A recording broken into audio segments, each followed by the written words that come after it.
प्रभाग रचना करण्याचे आदेश कालच सरकारने सर्वच महापालिकांना दिले। त्यानंतर महापालिका निवडणुकांबद्दलच्या राजकीय हालचालींना वेग आलाय। मुख्यमंत्री फडणवीसांनी याबद्दल एक मोठं वक्तव्य केलंय।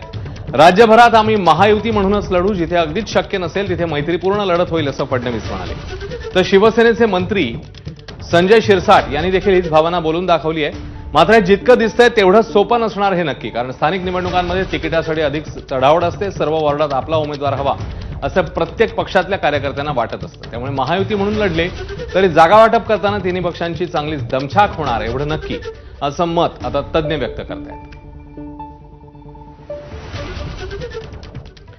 तर मुख्यमंत्री फडणवीस, महसूल मंत्री बावनकुळे आणि सामाजिक न्याय मंत्री संजय शिरसाट यांनी या सगळ्या संदर्भात नेमकं काय म्हटलंय, काय प्रतिक्रिया दिल्या आहेत ते बघूया।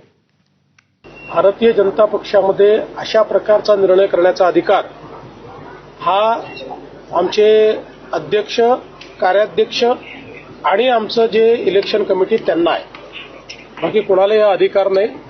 आमची भूमिका पक्की आहे। महायुतीमध्ये आम्ही निवडणुका लढणार आहोत। एखाद्या ठिकाणी जिथे शक्य नाही त्या ठिकाणी मैत्रीपूर्ण लढत होते।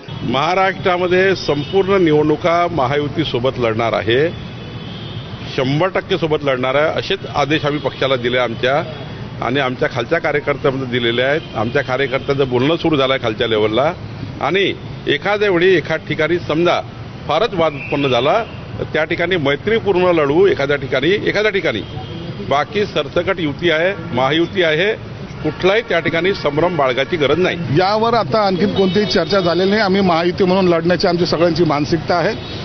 या संदर्भामध्ये देवेंद्र फडणवीस साहेब असतील, एकनाथ शिंदे साहेब असतील किंवा अजितदादा हे बसून निर्णय घेणार आहेत, म्हणून त्या बाबतीमध्ये कोणताही निर्णय आतापर्यंत झालेला नाही। वाद झाला तर आम्ही एकमेकांच्या विरोधात ते काय बोलले ते मी ऐकलेलं नाही, परंतु आम्ही महायुतीमध्ये लढणार आहोत।